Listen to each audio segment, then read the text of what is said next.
आज हम लोग पढ़ते हैं कुछ महापुरुषों के बारे में जिनका शिक्षा के क्षेत्र में सराहनीय योगदान रहा है। जिसमें प्रथम स्थान पे अरबिंदो घोष। अरबिंदो घोष ने 15 जनवरी 1908 को बॉम्बे यानी मुंबई में अपने एक भाषण में राष्ट्रीय शिक्षा पर बोलते हुए कहा कि इसका लक्ष्य छात्रों में राष्ट्रीयता का भावना जागृत करना है। इसलिए अपने पूर्वजों के साहसिक कार्यों पर गहराई से चिंतन करना आवश्यक होगा। शिक्षा को मातृभाषा में होना चाहिए।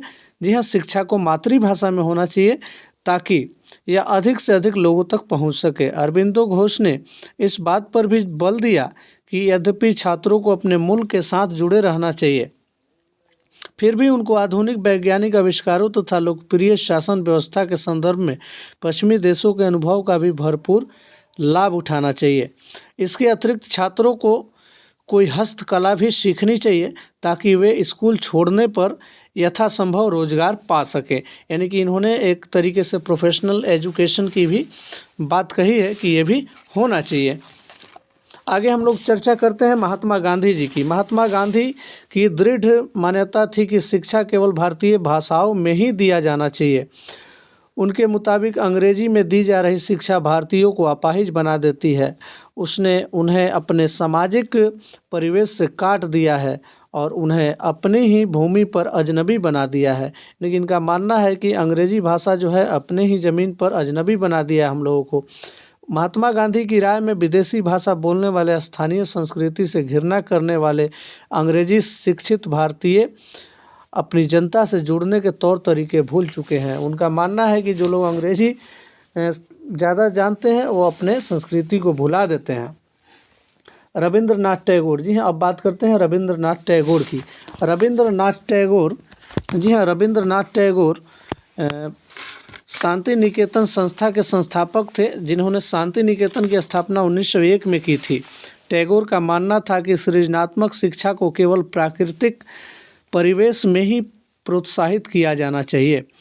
इसलिए उन्होंने कलकत्ता से 100 किलोमीटर दूर एक ग्रामीण परिवेश में अपना स्कूल खोलने का फैसला किया। उन्हें यह जगह निर्मल शांति से भरी यानी शांति निकेतन दिखाई दी, जहां प्रकृति के साथ जीते हुए बच्चे अपनी स्वाभाविक सृजनात्मक मेधा को और विकसित कर सकते थे। अब बात करते हैं राजा राम मोहन राय जी के बारे में। राजा राम मोहन राय ने कलकत्ता में ब्रह्म समाज के नाम से एक सुधारवादी संगठन बनाया था, जिसे बाद में ब्रह्मो समाज के नाम से जाना गया।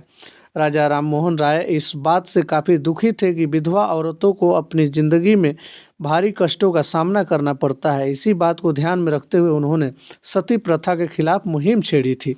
राजा राम मोहन राय ने संस्कृत, फारसी तथा अन्य कई भारतीय यूरोपीय भाषाओं के अच्छे शिक्षा हासिल किए थे। उन्होंने अपने लेखन के जरिए यह सिद्ध करने का प्रयास किया कि प्राचीन ग्रंथों में विधवाओं को जलाने की अनुमति कहीं नहीं दी गई है। 1829 में सती प्रथा पर पाबंदी लगा दी गई। आगे बात करते हैं स्वामी विवेकानंद जी के बारे में। स्वामी विवेकानंद ने 1875 में आर्य समाज की स्थापना की थी। आर्य समाज ने हिंदू धर्म को सुधारने का प्रयास किया था। इन्होंने विधवा पुनर्विवाह, जी हाँ, विधवा पुनर्विवाह का भी समर्थन किया था। महिलाएं जाति एवं सुधार पे इन्होंने बहुत काम किया था।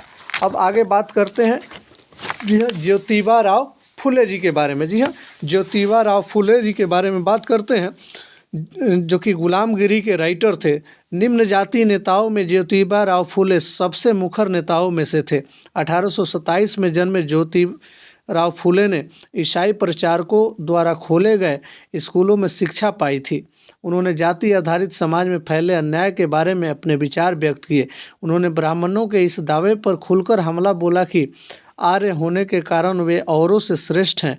फुले का तर्क था कि आर्य विदेशी थे जो उपमहाद्वीप के बाहर से आए थे और उन्होंने इस मिट्टी से असली वारिसों यानी कि असली वारिस जिसका हक था पहले से, उसके आने से पहले जिसका हक था, यहाँ रह रहे मूल निवासियों को हराकर उन्हें गुलाम बना लिया था। जब आर्यों ने अपना प्रभुत्व स्थापित कर लिया तो वे पराजित जनता को नीच निम्न जाति का मानने लगे थे। फुले के अनुसार ऊंची जातियों का उनकी जमीन और सत्ता पर कोई अधिकार नहीं है। यह धरती यहाँ के लोगों की है। आगे हम लोग जिक्र करते हैं और भी हमारे महापुरुष हैं, जैसे कि एक बार चर्चा कर लेते हैं हम लोग मौलाना आज़ाद के बारे में। जी हाँ, मौलाना आज़ाद को कौन नहीं जानता, जिनका जन्म मक्का में हुआ था। उनके पिता बंगाली और माँ अरब मुल्की थी। जी हाँ, मौलाना आज़ाद के पिता बंगाली थे और माँ अरब मुल्की थी। बहुत सारी भाषाओं के जानकार, आज़ाद इस्लाम के विद्वान और वहादते दिन यानी कि सभी धर्मों की बुनियादी एकता के हिमायती थे। गांधीवादी आंदोलनों में हमेशा सक्रिय रहने वाले और हिंदू मुस्लिम एकता के पक्के हिमायती थे। उन्होंने जिन्ना के 2 राष्ट्र सिद्धांत का बहुत विरोध किया। आगे हम लोग पढ़ते हैं सरदार वल्लभ भाई पटेल के बारे में। सरदार वल्लभ भाई पटेल ने 1945 से 1947 के दौरान आज़ादी के लिए चली वार्ताओं में एक अहम भूमिका अदा की थी। पटेल नादियाड गुजरात के एक गरीब किसान व्यवसायी परिवार में जन्मे थे। 1918 के बाद स्वतंत्रता आंदोलन की अगली कतार में रहने वाले पटेल 1931 में कांग्रेस के अध्यक्ष भी रहे। यानी कि सरदार पटेल 1931 में कांग्रेस के अध्यक्ष भी रहे। तो ये रही कुछ जानकारियाँ, थोड़ा सा हम लोग चर्चा कर लेते हैं। यहाँ पर कुछ या तो जैसे मार्च वगैरह निकला था, कुछ आंदोलन थे, उसके बारे में। चलिए यहाँ पे हम जिक्र कर लेते हैं। महात्मा गांधी जी जब 46 वर्ष की उम्र में 1915 में दक्षिण अफ्रीका से लौटे थे, तो वहाँ पे उन्होंने नस्ल भेदी पाबंदियों के खिलाफ अहिंसक आंदोलन चला रहे थे वो, और अंतर्राष्ट्रीय स्तर पर उनकी अच्छी मान्यता थी और लोग उनका आदर करते थे। आंदोलनों की वजह से उन्हें हिंदू, मुसलमान, पारसी और ईसाई, गुजराती, तमिल और उत्तर भारतीय उच्च वर्गीय व्यापारी, वकील और मजदूर सब तरह के भारतीयों से मिलने का मौका मिला था। उनके शुरुआती प्रयास चंपारण, खेड़ा और अहमदाबाद के स्थानीय आंदोलनों के रूप में सामने आए। 1918 में अहमदाबाद में उन्होंने मिल मजदूरों की हड़ताल का सफलतापूर्वक नेतृत्व किया। अब बात करते हैं रॉलेट एक्ट था उसकी। 1919 में गांधी जी ने अंग्रेज़ों द्वारा हाल ही में पारित किए गए रॉलेट एक्ट कानून के खिलाफ सत्याग्रह का आह्वान किया। यह कानून अभिव्यक्ति की स्वतंत्रता जैसे मूलभूत अधिकारों पर अंकुश लगाने और पुलिस को और ज़्यादा अधिकार देने के लिए लागू किया गया था। महात्मा गांधी, मोहम्मद अली जिन्ना तथा अन्य नेताओं का मानना था कि सरकार के पास लोगों की बुनियादी स्वतंत्रताओं पर अंकुश लगाने का कोई अधिकार नहीं है। उन्होंने इस कानून को शैतान की करतूत और निरंकुशवादी बताया। गांधी जी ने लोगों से आह्वान किया कि इस कानून का विरोध करने के लिए 6 अप्रैल 1919 को अहिंसक विरोध दिवस के रूप में, अपमान व याचना दिवस के रूप में मनाया जाए। और रॉलेट एक्ट के खिलाफ जो सत्याग्रह थी, ब्रिटिश सरकार के खिलाफ थी और ये पहला अखिल भारतीय संघर्ष था। बैसाखी, जी हाँ, बैसाखी जो कि पंजाब में पर्व मनाया जाता है 13 अप्रैल को। तो बैसाखी 13 अप्रैल के दिन अमृतसर में जनरल डायर द्वारा जालियांवाला बाग में किया गया हत्याकांड इसी दमन का हिस्सा था। इस नरसंहार पर रविंद्रनाथ टैगोर ने अपनी पीड़ा और गुस्सा जताते हुए अंग्रेज़ों से मिली हुई नाइटहुड की उपाधि वापस लौटा दी। नाइटहुड की उपाधि तब दी जाती है, देखिए, ये ब्रिटिश राजा या रानी की तरफ से किसी व्यक्ति की अप्रीतम व्यक्तिगत सफलताओं या जन सेवा के लिए दी जाने वाली उपाधि थी। अब बात करते हैं खिलाफत आंदोलन और असहयोग आंदोलन। 1920 में अंग्रेज़ों ने तुर्की के सुल्तान, यानी कि तुर्की में खलीफा पद चलता था उस समय, सुल्तान खलीफा पर बहुत सख्त संधि थोप दी थी। जालियांवाला बाग हत्याकांड की तरह इस घटना पर भी भारत के लोगों में भारी गुस्सा था। भारतीय मुसलमान यह भी चाहते थे कि पुराने ऑटोमन साम्राज्य में स्थित पवित्र मुस्लिम स्थानों पर खलीफा का नियंत्रण बना रहना चाहिए।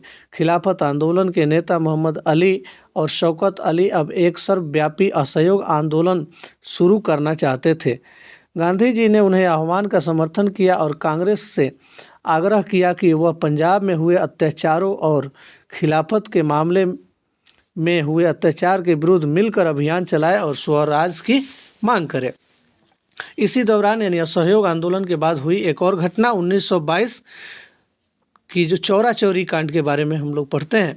महात्मा गांधी हिंसक आंदोलनों के विरुद्ध थे, यानी कि वह हिंसा नहीं चाहते थे। इसी कारण फरवरी 1922 में जब किसानों की एक भीड़ ने चौरा चौरी पुलिस थाने पर हमला कर उसे जला दिया, तो गांधी जी ने अचानक असहयोग आंदोलन वापस ले लिया। उस दिन 22 पुलिस वाले मारे गए थे, जिंदा जला दिए गए थे। किसान इसलिए बेकाबू हो गए थे क्योंकि पुलिस ने उनके शांतिपूर्ण जुलूस पर गोली चलवा दी थी।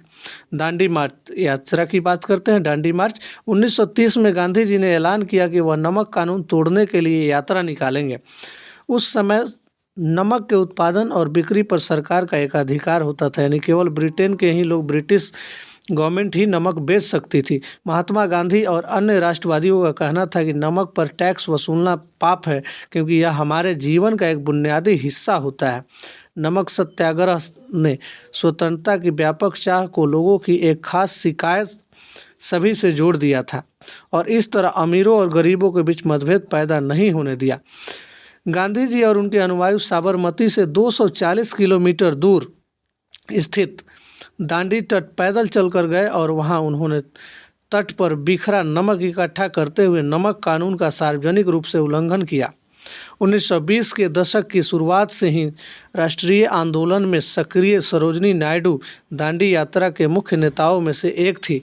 भारतीय राष्ट्रीय कांग्रेस के अध्यक्ष पद पर पहुंचने वाली वह पहली महिला थी। भारत छोड़ो आंदोलन, जी हाँ, 1942 में महात्मा गांधी ने दूसरे विश्व युद्ध के बाद भारतीय जनता से आह्वान किया कि करो या मरो के सिद्धांत पर चलते हुए अंग्रेजों के विरुद्ध अहिंसक ढंग से संघर्ष किया जाए। आगे साइमन कमीशन, जी हाँ, साइमन कमीशन 1927 में इंग्लैंड में बैठी ब्रिटिश सरकार ने लॉर्ड साइमन की अगुवाई में एक आयोग भारत भेजा था।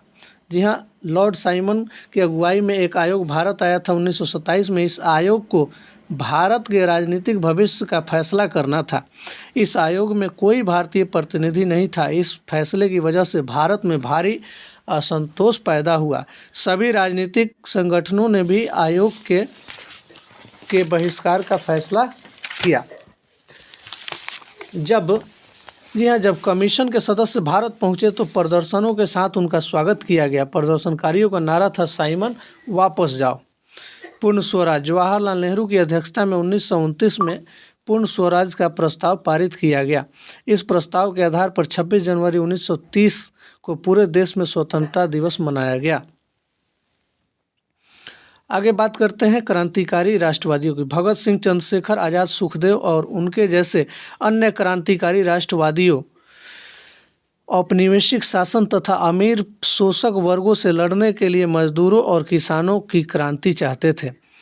इस काम को पूरा करने के लिए उन्होंने 1928 में दिल्ली स्थित फिरोज शाह कोटला में हिंदुस्तान सोशलिस्ट रिपब्लिकन एसोसिएशन की स्थापना की। 17 दिसंबर 1928 को भगत सिंह, चंद्रशेखर आज़ाद तथा राजगुरु लाला लाजपत राय पर हुए लाठीचार्ज करने वाले सैंडर्स नामक पुलिस अफसर की हत्या की थी। जी हाँ, भगत सिंह, चंद्रशेखर आज़ाद एवं राजगुरु ने 1928 में सैंडर्स की हत्या कर दी थी। सैंडर्स ने ही लाठी चलवाया था लाला लाजपत राय पर। इसी लाठीचार्ज के कारण बाद में लाला लाजपत राय की मृत्यु भी हो गई थी। अपने साथी राष्ट्रवादी बीके दत्त के साथ भगत सिंह ने 8 अप्रैल 1919 को केंद्रीय विधानसभा में बम फेंका था। क्रांतिकारियों ने अपने परिचय में कहा था कि उनका मकसद किसी की जान लेना नहीं बल्कि बहरों को सुनाना है, ताकि ये ब्रिटिश बहरी सरकार हमारी आवाज़ को सुने तथा विदेशी सरकार को उसके द्वारा किए जा रहे भयानक शोषण से अवगत कराना है। भगत सिंह, सुखदेव, राजगुरु को 23 मार्च 1931 को फांसी पर चढ़ा दिया गया। उस समय भगत सिंह की आयु सिर्फ 23 साल की थी। चलिए, इसी में हम लोग बात कर लेते हैं राज्यों के पुनर्गठन के बारे में। जी हाँ, राज्यों का पुनर्गठन 1920 के दशक में स्वतंत्रता संघर्ष की मुख्य पार्टी भारतीय राष्ट्रीय कांग्रेस ने आश्वासन दिया था कि जैसे ही देश आज़ाद हो जाएगा प्रत्येक बड़े भाषाई समूह का अपना अलग प्रांत होगा। यानी कि ये उन लोगों ने, भारतीय राष्ट्रीय कांग्रेस ने आश्वासन दिया था कि जैसे ही देश आज़ाद होगा तो भाषा के आधार पर राज होगा। आज़ादी मिलने के बाद कांग्रेस ने इस आश्वासन को पूरा करने के लिए कोई कदम नहीं उठाया, क्योंकि भारत धर्म के आधार पर बढ़ चुका था। 1 अक्टूबर 1953 को आंध्र प्रदेश के रूप में एक नए राज्य का गठन हुआ, जो बाद में आंध्र प्रदेश बना। जी हाँ, 1 अक्टूबर 1953 को आंध्र के रूप में एक नया राज्य, जो कि भाषाई आधार पर बनने वाला पहला राज्य आंध्र था, जो बाद में आंध्र प्रदेश बना।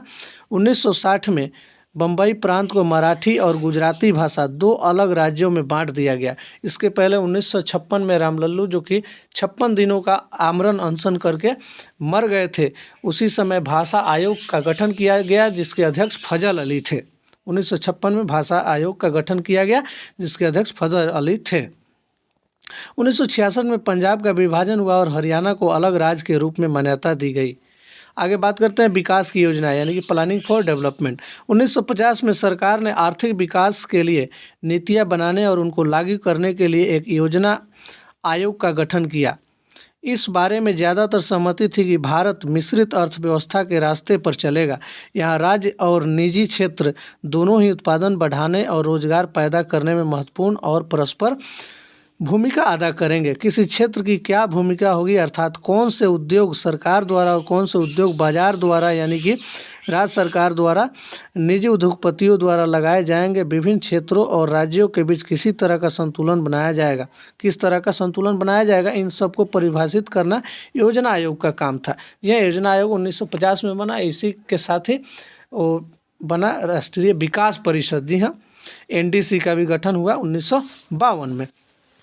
1956 में दूसरी पंचवर्षीय योजना तैयार की गई। इस योजना में इस्पात जैसे भारी उद्योगों और विशाल बांध परियोजनाओं आदि पर सबसे ज़्यादा जोर दिया गया। ये काम सरकारी नियंत्रण के अंतर्गत रखे गए। भिलाई स्थित इस्पात कारखाने की स्थापना 1959 में की गई। भिलाई स्थित जो कि रूस के द्वारा भिलाई स्टील संयंत्र बनाया गया, इसकी स्थापना 1959 में तत्कालीन सोवियत संघ की सहायता से की गई थी। छत्तीसगढ़ के पिछड़े ग्रामीण इलाकों में स्थित यह कारखाना आधुनिक भारत के विकास का एक महत्वपूर्ण प्रतीक बन गया था। श्रीलंका और सिहली भाषा के बारे में हम लोग थोड़ा सा जान लेते हैं। 1956 में जिस समय भारत में भाषा के आधार पर राज्यों का पुनर्गठन किया जा रहा था, उसी समय श्रीलंका यानी कि तत्कालिक नाम उस समय सीलोन था, श्रीलंका का नाम उस समय सीलोन था, कि संसद ने एक कानून पारित किया। सिहली भाषा को देश की राष्ट्रभाषा का दर्जा दे दिया गया। इस कानून के जरिए सिहली भाषा को सभी सरकारी स्कूल, कॉलेज, सरकारी परीक्षाओं और अदालतों की भाषा बना दिया गया। श्रीलंका के उत्तर में रहने वाले तमिल भाषी अल्पसंख्यकों ने इस नए कानून का विरोध किया।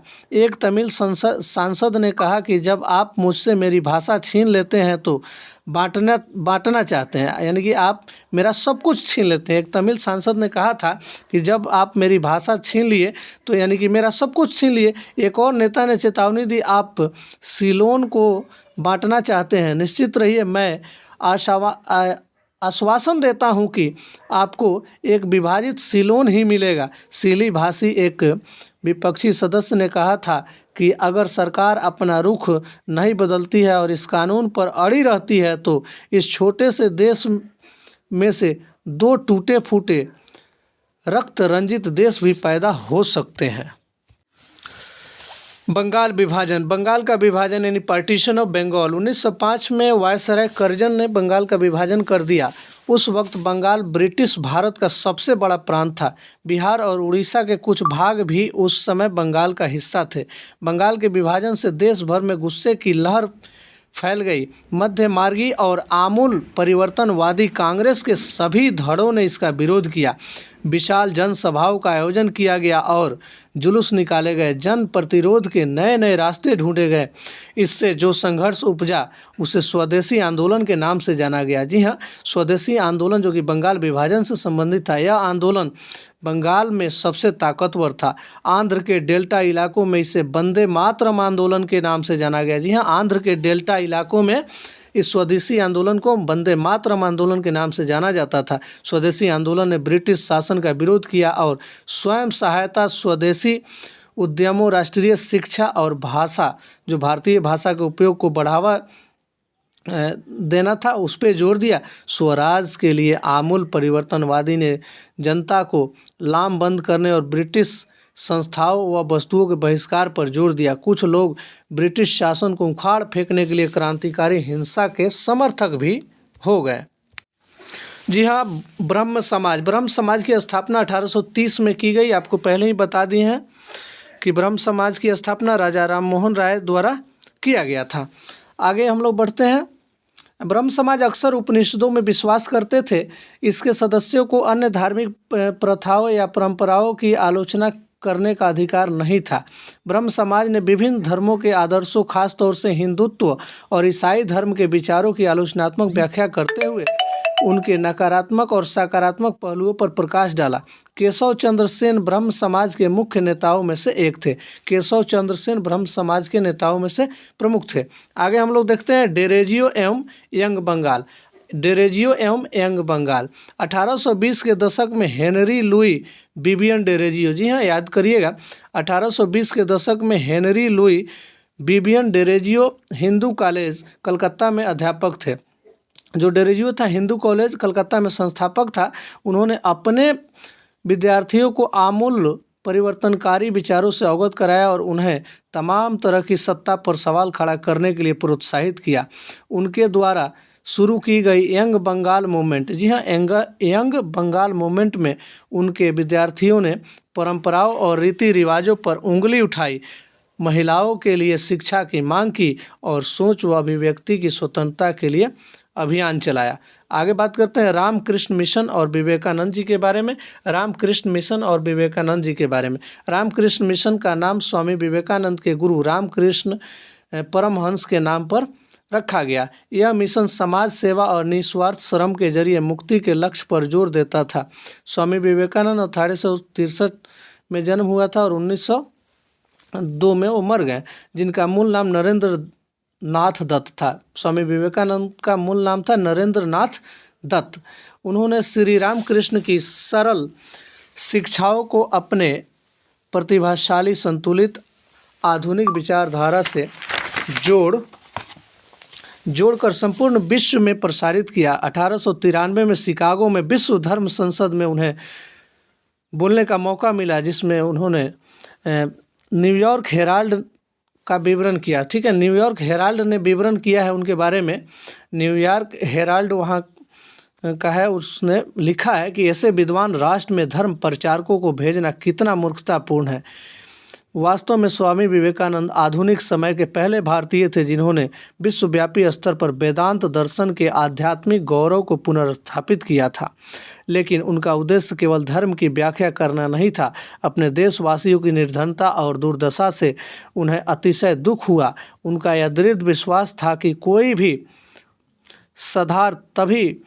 सुधार तभी सफल हो सकता है जब जन समूह की दशा उन्नत हो। यानी कि कोई भी सुधार तब सफल हो सकता है जब जन समूह की दिशा उन्नत हो। अतः भारत के लोगों को उन्होंने रसोई घर के धर्म की संकीर्ण चहारदीवारी से बाहर निकलने और राष्ट्र की सेवा में एकजुट होने का आह्वान किया।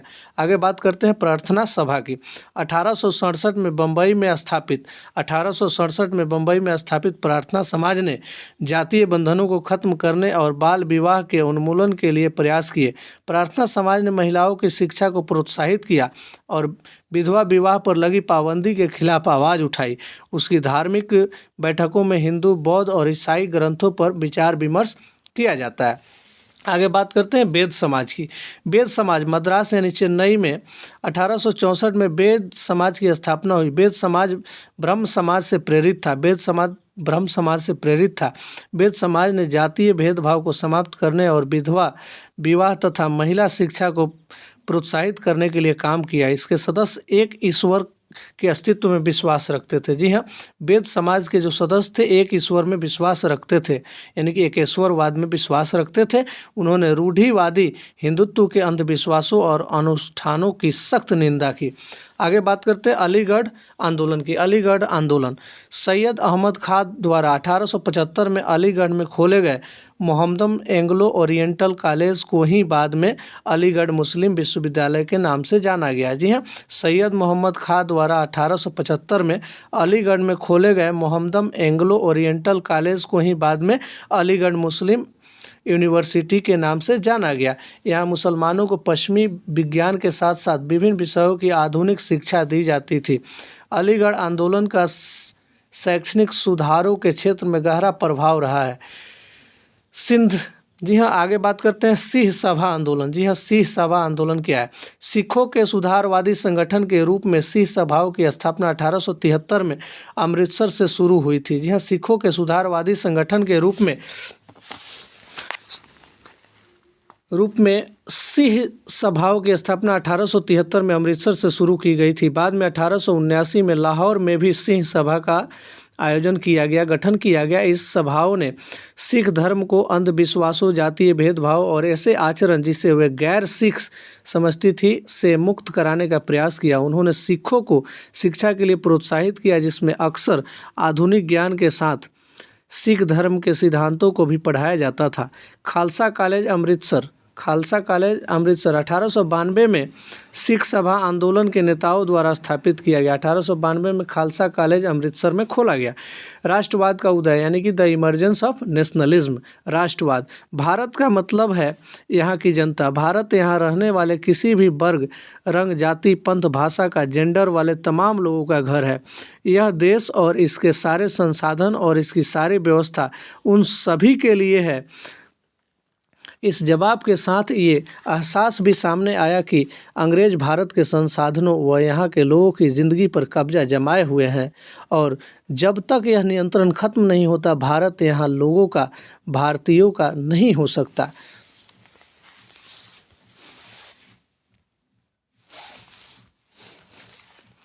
चलिए आगे बढ़ते हुए देख लेते हैं 1870। जी हाँ, 1870 और 1880 के दशक में बने राजनीतिक संगठनों में यह चेतना और गहरी हो चुकी थी। इनमें से ज़्यादातर संगठनों की बागडोर वकील आदि अंग्रेजी शिक्षित पेशेवरों के हाथ में थी। पूना सार्वजनिक सभा, इंडियन एसोसिएशन, मद्रास महाजन सभा, बॉम्बे रेजिडेंसी एसोसिएशन और भारतीय राष्ट्रीय कांग्रेस आदि इस तरह के प्रमुख संगठन का स्थापना उस समय किया गया था। संप्रभुता, जी हाँ, जिसको सवर्निटी बोलते हैं, एक आधुनिक विचार और राष्ट्रवाद का बुनियादी तत्व होता है। संप्रभुता एक आधुनिक विचार और राष्ट्रवाद का बुनियादी तत्व होता है। ये संगठन इस धारणा से चलते थे कि भारतीय जनता को अपने मामलों के बारे में फैसले लेने की आज़ादी होनी चाहिए। 1870 और 1880 के दशकों में ब्रिटिश शासन के प्रति असंतोष और गहराता गया। 1878 में आर्म्स एक्ट पारित किया गया, जिसके जरिए भारतीयों द्वारा अपने पास हथियार रखने का अधिकार छीन लिया गया। जी हाँ, 1878 में आर्म्स एक्ट के द्वारा ये घोषणा किया गया ब्रिटिश सरकार की तरफ से कि कोई भी भारतीय आर्म्स नहीं रखेगा, यानी हथियार नहीं रखेगा। उसी साल वर्नाकुलर प्रेस एक्ट भी पारित किया गया, जिससे सरकार की आलोचना करने वाले को चुप कराया जा सके। जी हाँ, वर्नाकुलर एक्ट से लोगों को चुप कराया जाता था जो लोग सरकार का विरोध करते थे। इस कानून में यह प्रावधान था कि अगर किसी अखबार में कोई आपत्तिजनक चीज़ छपती है तो सरकार उसकी प्रिंटिंग प्रेस सहित सारी संपत्ति को जब्त कर लेगी। बताइए, वर्नाकुलर एक्ट में ये लिखा गया था कि कोई भी प्रेस वाले हमारे खिलाफ, हमारी सरकार के खिलाफ नहीं लिख सकते, लिखेंगे तो उनका प्रेस जब्त कर लिया जाएगा। 1883 में सरकार ने इल्बर्ट बिल लागू किया। 1883 में सरकार ने इल्बर्ट बिल लागू करने का प्रयास किया। इसको लेकर काफ़ी हंगामा हुआ। इस विधेयक में प्रावधान किया गया था कि भारतीय न्यायाधीश भी ब्रिटिश या यूरोपीय व्यक्तियों पर मुकदमे चला सकते हैं, ताकि भारत में काम करने वाले अंग्रेज़ और भारतीय न्यायाधीशों के बीच समानता स्थापित की जा सके। जब अंग्रेज़ों के विरोध की वजह से सरकार ने यह विधेयक वापस ले लिया तो भारतीयों ने इस बात का काफ़ी विरोध किया। इस घटना से भारत में अंग्रेज़ों के असली रवैये का पता चलता था। 1885 में देश भर के 72 प्रतिनिधियों ने बम्बई में सभा करके भारतीय राष्ट्रीय कांग्रेस की स्थापना का फैसला लिया। संगठन के प्रारंभिक नेता दादा भाई नौरोजी, फिरोज शाह मेहता, बदरुद्दीन तैयब जी, WC बनर्जी यानी कि वमेश चंद्र बनर्जी जो कि कांग्रेस के प्रथम अध्यक्ष हुए, सुरेंद्र नाथ बनर्जी, रामेश चंद्र दत्त एवं S सुब्रमण्यम अय्यर एवं अन्य प्रायः बम्बई और कलकत्ता के ही थे। नौरोजी व्यवसायी और प्रचारक थे। वे लंदन में रहते थे और कुछ समय के लिए ब्रिटिश संसद के सदस्य भी रहे।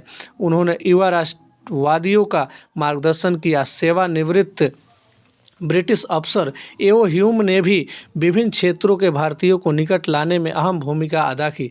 भारतीयों की मांग थी कि न्यायपालिका को कार्यपालिका से अलग किया जाए, आर्म्स एक्ट को निरस्त किया जाए और अभिव्यक्ति व बोलने की स्वतंत्रता दी जाए। 1890 के दशक तक बहुत सारे लोग कांग्रेस के राजनीतिक तौर तरीकों पर सवाल खड़े करने लगे थे। बंगाल, पंजाब और महाराष्ट्र में बिपिन चंद्र पाल, बाल गंगाधर तिलक और लाला लाजपत राय जैसे नेता ज़्यादा आमूल परिवर्तनवादी उद्देश्य और पद्धतियों के अनुरूप काम करने लगे थे। उन्होंने निवेदन की राजनीति के लिए नरमपंथियों की आलोचना की। निवेदन की राजनीति के लिए नरमपंथियों की आलोचना की, यानी कि वो लोग चाहते थे, जो लाजपत राय थे या बाल गंगाधर तिलक थे, बिपिन चंद्र पाल थे, ये लोग चाहते थे कि भाई नरमी से काम नहीं चलने वाला है, इसलिए उन्होंने निवेदन की राजनीति को बहुत गंभीरता से लिया, आलोचना भी की और आत्मनिर्भरता तथा रचनात्मक कामों के महत्व पर जोर दिया। उन्होंने कहा, उनका कहना था कि लोगों को सरकार के नेक इरादों पर नहीं बल्कि अपनी ताकत पर भरोसा करना चाहिए, लोगों को स्वराज के लिए लड़ना चाहिए। तिलक ने नारा दिया, स्वराज मेरा जन्मसिद्ध अधिकार है और मैं इसे लेकर रहूँगा।